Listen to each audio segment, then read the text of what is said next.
Seja bem-vindo a GO Papers. Aqui a gente te ensina como se manter atualizado em ginecologia e obstetrícia, mesmo que você tenha pouco tempo para estudar. O tema de hoje é um tema que interessa a todos nós, gineco-obstetras, que é um tema que sempre surge nas consultas, ou se não surge, né, ele deveria surgir porque faz parte, né, do nosso dia a dia, faz parte da nossa especialidade, que é o tema sexualidade. E para conversar sobre isso, eu tenho aí dois convidados super especiais. Sejam bem-vindos, Dr. Vitor Maga. Obrigado, Jader. Cidinha e Kejiri, sejam super bem-vindos. Papo quente hoje. É isso! Ainda bem que começou a gravar, porque a gente já tava aqui, né? A gente já tava aquecido aqui, ó. Podcast, então a gente já tá no jeito. Não, a gente já tava falando sobre toys, já tava falando sobre um monte de coisa. Então, acho que a gente tem bastante coisa legal aí, né, pra gente discutir. E eu acho que, assim, a nossa especialidade, como carece, né? Apesar de ser uma especialidade diretamente ligada à sexualidade, como ainda carece, né? A gente se apropriar de conhecimento, né? Poder falar sobre isso com as nossas pacientes. Então, acho que tem bastante coisa bacana aí pra gente poder falar. Todo mundo, na verdade, acha que o ginecologista é o cara que vai conversar sobre sexualidade, né? Mas a gente, no dia a dia, conversando com os colegas, percebe que não, que todo mundo foge. Às vezes a paciente até quer trazer, mas aí o cara já... sai pela projetando as dificuldades dela ali na paciente. E assim, eu acho que a gente tem que começar do começo, né? Tem que perguntar. Porque se você não pergunta, se você não coloca na história ali, na anamnese, faz uma busca ativa, ela não fala, né? E às vezes a desculpa é que tem pouco tempo de consulta, porque é pelo convênio, porque não sei o quê, sabe? Sempre tem, na verdade, o que tem por trás não é isso, né? Eu acho que a gente acaba não conseguindo fugir muito disso quando a queixa principal da paciente é essa. Mas se você tá ali cuidando daquela paciente, uma rotina ou uma consulta por algum outro motivo, muitas vezes passa. Então, eu acho que tem que estar dentro da sua programação de perguntas para aquela paciente, porque se deixar, não vai falar.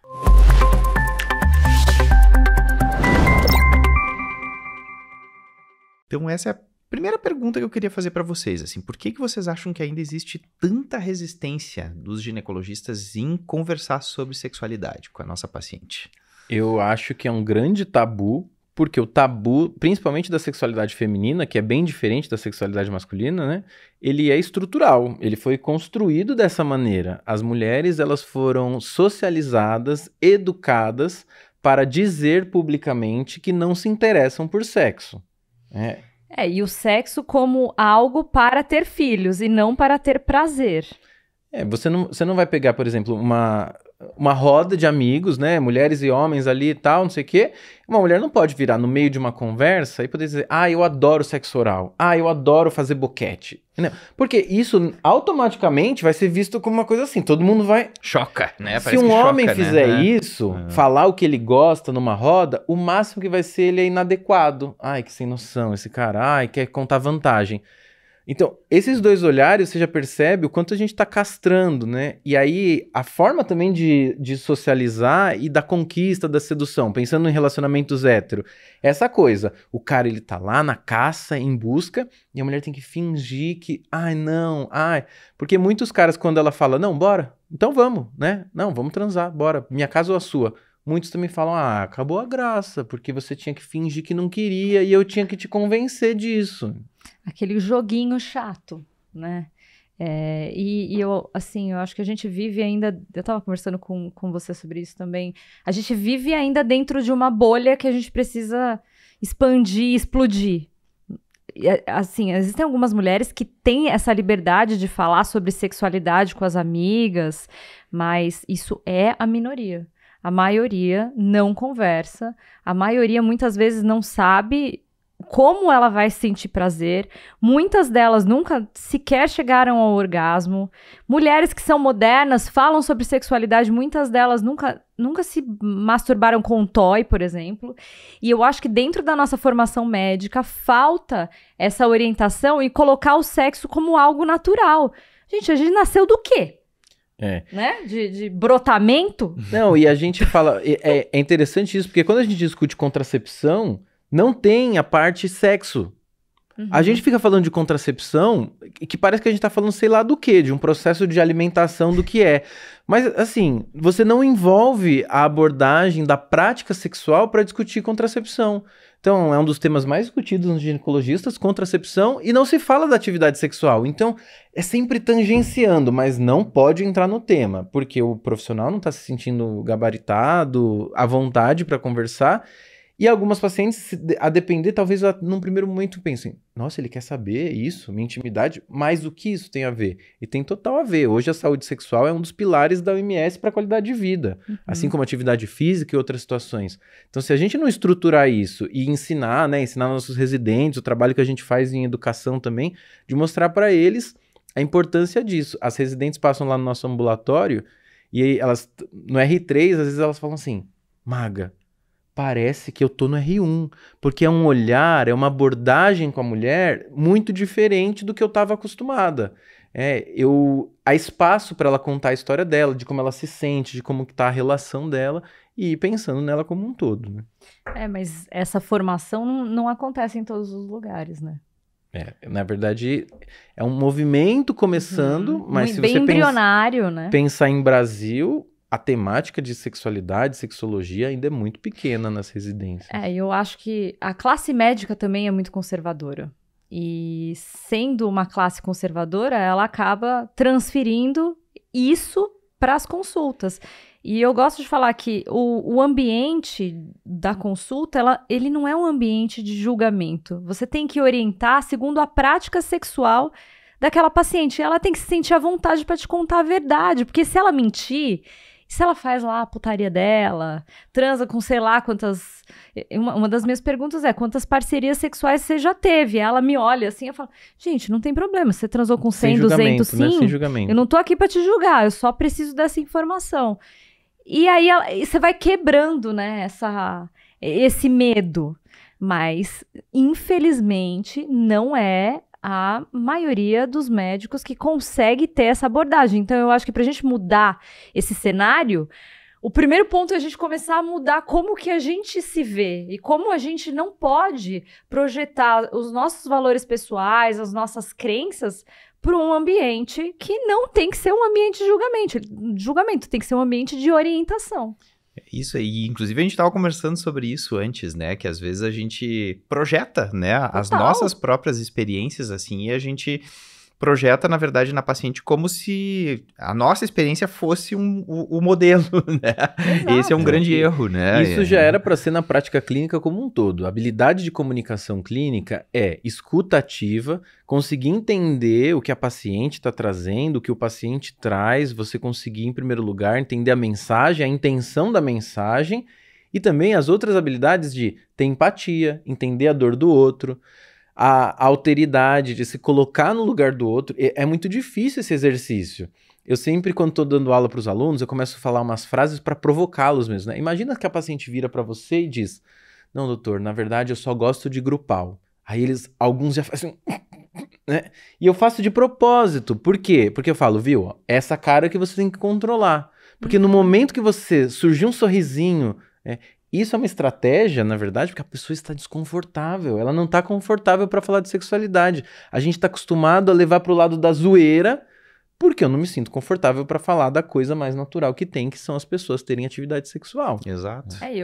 E aí eu acho que quando vem esse tipo de reação de um homem, isso marca a mulher para sempre. Castrador total, né? Então, eu recebo muitas pacientes que passaram comigo por exatamente se sentirem julgadas por outros médicos.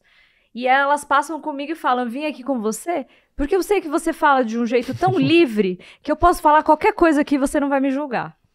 Então, isso é muito forte. Porque eu acho que o médico, ele não tem tanta consciência do quanto a palavra dele pesa. Eu acho que a gente precisa se apropriar da responsabilidade da nossa palavra. Porque, às vezes, uma palavra mal colocada, uma risada, isso vai causar um trauma naquela outra pessoa. E isso não é bom. Isso não ajuda. E isso que a Cidinha está colocando é tão fundamental que faz parte da anamnese estruturada de sexologia, né? Esse ponto que você trouxe, quando tem lá, lógico que no dia a dia, na entrevista clínica, a gente acaba adaptando as coisas. Mas quando você vê os artigos e os modelos propostos de como é para a gente abordar, tem esse ponto. Tem o ponto do peso da palavra do médico, o quanto a gente tem que validar para a paciente de que o comportamento que ela está tendo, ele é um comportamento habitual, de que ela tem direito a ter prazer. Isso é fundamental, tá estruturado. Isso é tão fundamental que tá estruturado, tá lá. É função do médico que aborda a sexualidade no consultório, permitir e estimular a paciente ao próprio prazer e ao prazer com outras pessoas. Então, olha que loucura isso. Por quê? Porque existe tanto tabu que ela vai lá para a gente validar. Né? Valide, por favor. Eu fiz isso. Pode fazer isso? Exatamente. Como se fosse uma questão moral, assim, né? E não uma questão de saúde sexual.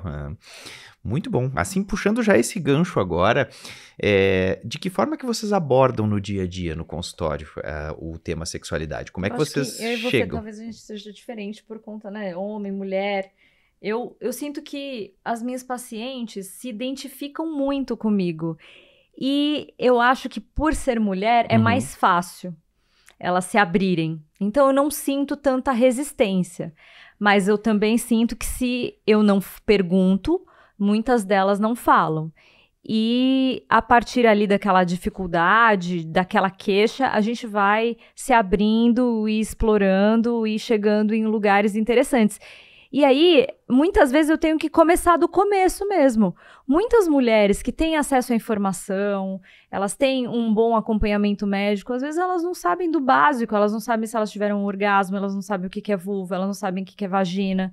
Já teve paciente minha que chegou no consultório porque transou com um boy, o boy chegou pra ela e falou assim, olha, eu acho que você deve ter algum problema, porque você é a primeira menina que eu transo e que não consegue ter um orgasmo com penetração. Eu falei, gata, pelo amor de Deus, situa esse homem e fala que mentiram pra ele a vida inteira. E ela acreditou que ela realmente tinha um problema. E chegou com uma demanda no consultório. Isso, né? Eu falei, olha que loucura, é ele que é um babaca e, tipo, foi enganado a vida toda, sabe? Então eu acho que a gente tem que... Ou tá querendo enganar ela, né? Ou ele sabe e tá querendo enganar ela. Exato, pra ela achar que o problema reside nela, né? Então, eu faço, assim, dentro do consultório, muitas vezes eu prescrevo vibrador. Eu falo, não dá pra você descobrir o que você gosta se você não sabe o que você gosta. Os estímulos, os estímulos sensoriais, eles são diferentes para cada pessoa. Assim como o estímulo de dor vai ser único para cada pessoa, o estímulo sensorial do prazer também. Então, assim, se explore. Pelo amor de Deus, vai comprar um toy, vai usar, sei lá, um sugador de clitóris, um bullet, qualquer coisa. Porque para você conseguir sinalizar para o outro que você gosta, você vai ter que sentir primeiro. E eu sinto que as pacientes, muitas vezes, por essa misoginia, elas não conseguem nem olhar o corpo delas. E eu tenho, muitas vezes, o costume de durante o exame ginecológico, ter um espelhinho, mostrar. Você está vendo aqui? Isso aqui é a vulva. O clitóris está aqui. Essa área do clitóris é legal para você estimular assim, assim. E eu vou explicando e ela fica assim, parece que mudou a vida, porque ela nunca imaginou que ela pudesse, numa consulta ginecológica, ver isso. E às vezes esse é o passo para ela conseguir ter prazer e conseguir sinalizar o que ela gosta e ter uma vida sexual boa, com prazer. Não que a gente tenha que gozar toda vez que a gente transa, mas pode ser prazerosa toda vez que você faz. A ideia é essa, né? Eu concordo com você. Eu acho que a primeira barreira é essa questão de gênero, né? A gente, por ser homem, tem uma certa barreira por conta de toda a questão estrutural, medo de violência, medo de julgamento, os homens estão validando as mulheres o tempo todo, então realmente acho que existe isso. Mas eu acho que talvez também elas se sintam mais à vontade com você, porque é você, é Cidinha, entendeu? É uma pessoa que se comunica, que acolhe, que quebra preconceitos, porque vão existir outras mulheres que vão reproduzir um discurso da sociedade, infelizmente. Sim. Né? Não é batendo nessas mulheres, pelo contrário, são ginecologistas que também precisam de acolhimento e estão presas nessas amarras aí. E eu acho que para mim tem um segundo fator que facilita, né? Que é, por eu ser um homem gay, elas também ficam um pouquinho mais confortáveis. Então não quer dizer que é essa sequência, que as melhores, né? Só que independente se for uma mulher, um homem gay ou um homem hétero, a habilidade vai ter essa primeira barreira, mas o mais importante vai ser essa barreira de como eu vou conduzir. E eu também faço bem parecido. Hoje na sexologia, o modelo nacional que foi proposto, que eu acho um modelo muito bom, chama EOP.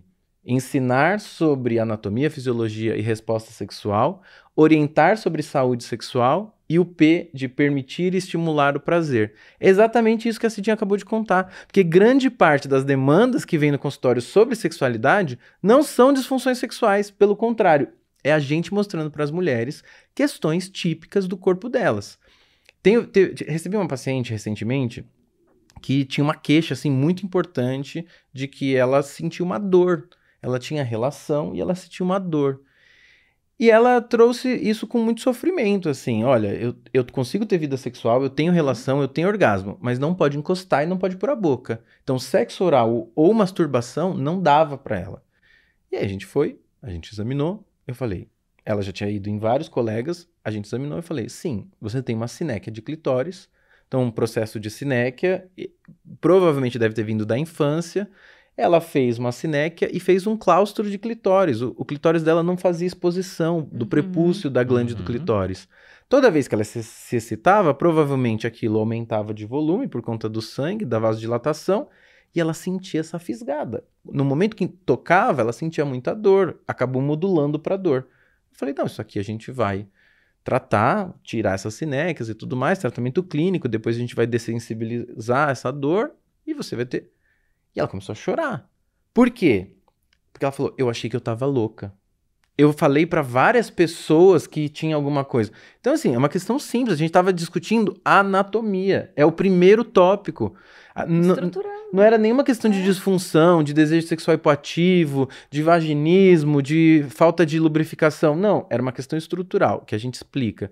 E essa questão que você comentou, eu acho ótima, de que ter orgasmo ou não só com a penetração. A Cidinha falou já, na verdade a maior parte das mulheres não tem orgasmo só com a penetração. Existe uma dificuldade que ela também é fisiológica por inúmeras questões aí, né? E aí o exercício é o quê? É você ver o que você quer fazer. Você quer treinar outras práticas para que você talvez consiga ter orgasmo? Ou você pode se manipular. E aí às vezes eu pergunto isso. Durante a penetração, você se manipula ou pede para o seu parceiro, para sua parceira te manipular? Aí várias já responderam assim, mas pode?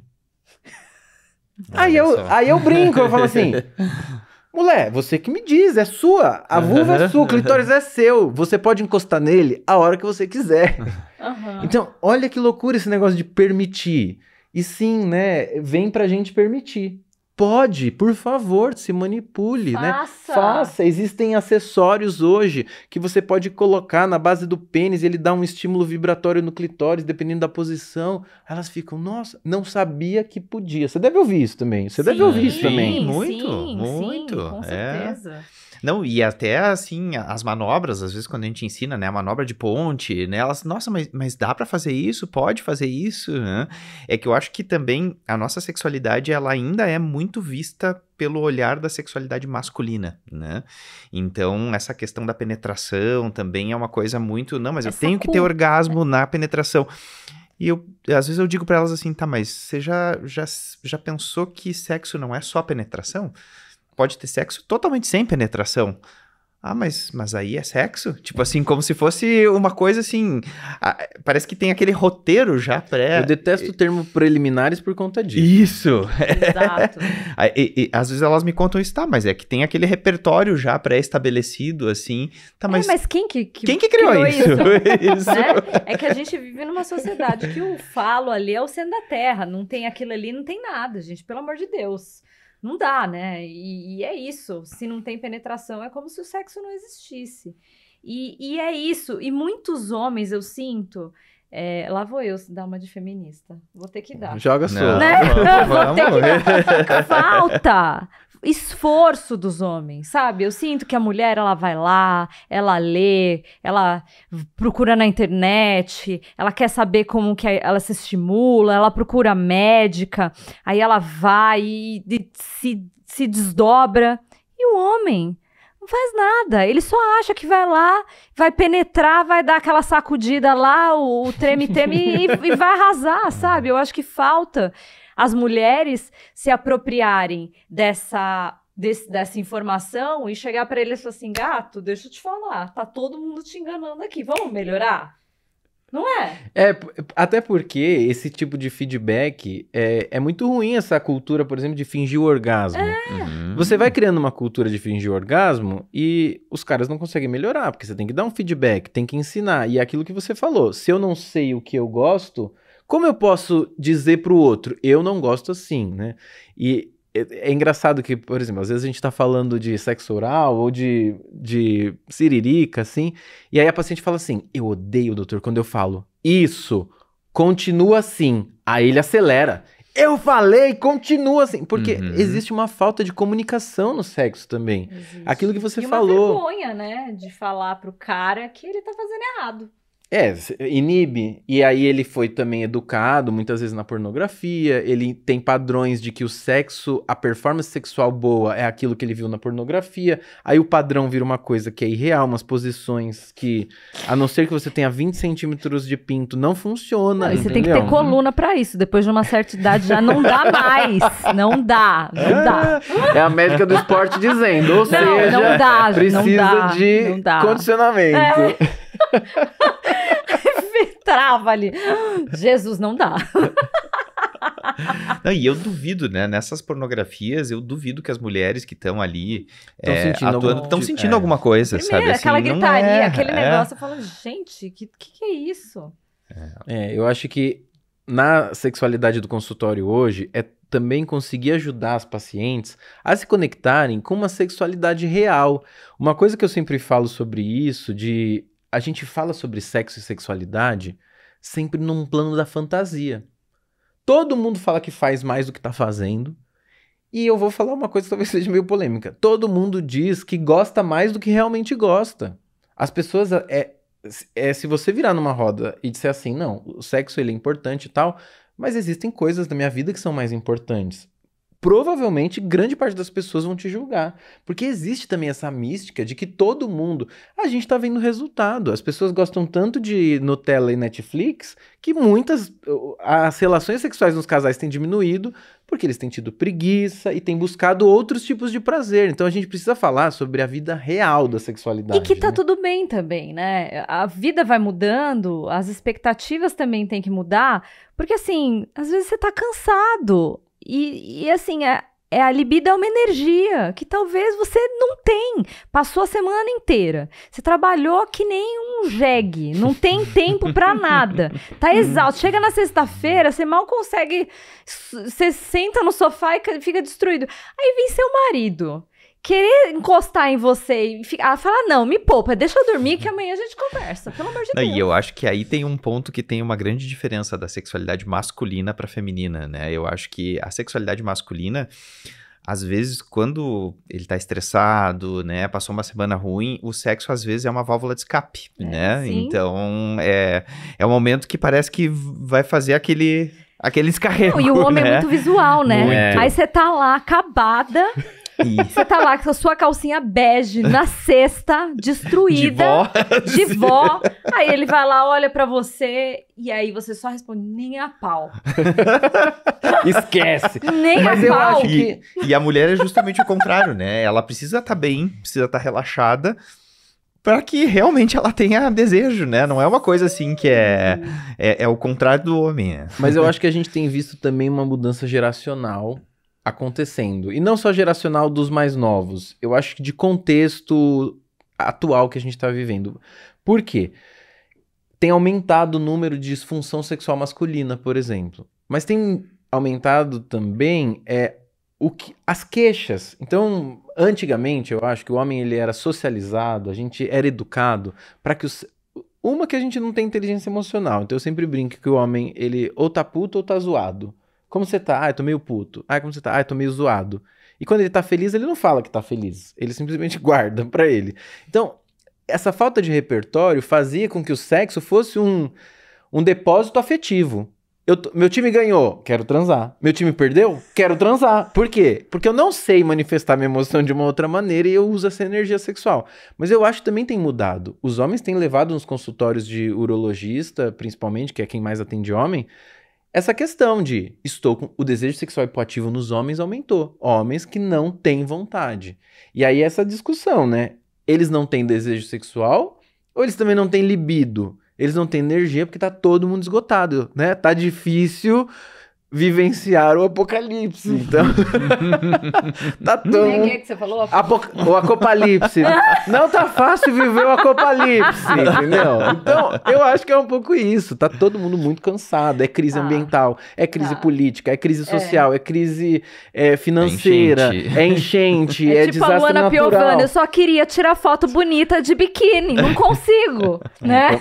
E o excesso das redes na nossa vida, o trabalho que tomou uma proporção que não existe limites, o acesso às pessoas à nossa privacidade, tudo isso muda também a nossa dinâmica. Então, isso vai afetar a forma como a gente se relaciona sexualmente. Por isso que tem diminuído, né? O número de relações sexuais entre os humanos tem diminuído e não aumentado. E eu gosto de fazer a comparação que libido é como se fosse uma poção de bruxa, tem um monte de coisa envolvida.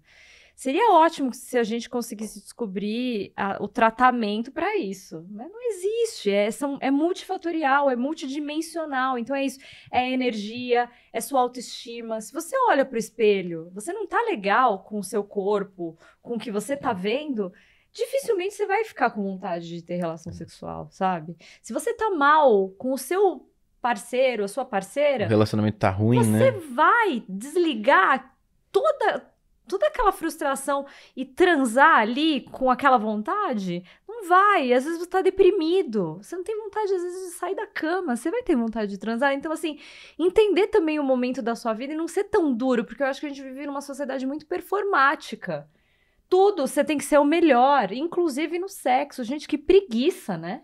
Por isso que eu falei que acho que é superestimado. Acho que sexo é superestimado na sociedade. Você tem que performar tanto, tá todo mundo falando que tá performando tanto, só que na realidade material ali, na privacidade, não é tanto tempo quanto as pessoas estão dizendo que é, não, a frequência não é tão alta, a performance não é tão boa, né? Aí a paciente não acha que o marido manda tão bem, ele... Em contrapartida, muitas vezes também não acha que ela manda bem, ou a companheira, né? Isso também afeta a bolha LGBT, não tá além, não falando só de casais heterossexuais, a comunidade LGBT também tem problemas de relacionamento, também tem problemas de disfunção sexual por conta desse excesso de expectativas. A comunidade gay, a expectativa por performance na comunidade gay é altíssima, né? Começando pelos corpos. Como que tem que ser um corpo de um gay padrão. Então, tudo isso vai afetar. Um estereótipo, né? Que é muito duro, né? A régua é muito alta. E aí acaba abusando de esteroide anabolizante, um monte de coisa que geram outras questões também, enfim. É duro. Eu acho que já existe uma desconstrução, né? A gente já está caminhando para uma desconstrução. A gente vê, às vezes, em propagandas, né? Modelos de corpos masculinos e femininos já mais gordinhos, né? Assim, acho que as coisas estão começando a ter um pouquinho de... Tá se desfazendo um pouquinho, né? Esse estereótipo, mas ainda existe, né? Ainda existe essa ditadura do corpo, né? E a mulher envelhecendo também. Eu sinto que existe uma pressão que... Pra gente estar bem, a gente não pode parecer que viveu as experiências que viveu e ter a idade que tem. E isso, assim, todo mundo que não morrer vai envelhecer. A gente vai precisar também fazer as pazes com essas mudanças que a gente vive internamente e externamente no nosso corpo, pra gente poder também extrair a autoestima de outros lugares que não sejam só a imagem. Porque senão a gente tá lascado. Né? E quando você fala de ciclo de vida, isso é importante de pensar que a nossa prática sexual, uma vida sexual ativa, ela atravessa todos os ciclos de vida. Porque quando falo também de pessoas idosas, terceira idade, o que acontece? se a gente não começar desde cedo a desconstruir alguns mitos, como o das preliminares, como que o sexo sempre tem que ser penetrativo, como que sempre tem que ter um orgasmo toda relação, as 2 pessoas, ou as 3, ou as 4, enfim, sempre tem que ter orgasmo. Se a gente não vai desconstruindo essas coisas, o nosso corpo, em algum dado momento da nossa vida, quanto mais longevo for, algumas disfunções vão começar a acontecer. É normal. Né? As mulheres vão ter uma menor lubrificação, os homens em algum momento vão ter algum grau de disfunção erétil. Então significa que acabou. Quando acaba a penetração, acaba a vida sexual. Eu não posso ter um casal de idosos, de idosas, que vão ter uma vida sexual plenamente ativa, sem penetração. Então é também construir por conta disso, porque essa performance é etarista também. É assim, você tem que viver a sua juventude enquanto pode, com muita potência, com muito vigor, com muita virilidade, porque daqui a pouco você não serve mais pra nada. O seu corpo não serve pra ser um corpo sexual, pra ser um corpo desejante, pra ser um corpo desejado.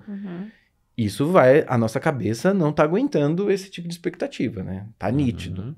Perfeito, excelente, gente. Olha, muito bacana a discussão. Acho que foi muito rico, assim, para a gente poder trazer aí para os ginecologistas, né? Acho que fica aí, né, esse lembrete de sempre abordar, né, nas consultas. Às vezes eu vejo que muita gente acaba não abordando porque, espera que a paciente traga. A paciente muitas vezes não vai trazer, então... Que não é fácil, né? Acho que foi super bacana aí a gente poder trazer esse alerta.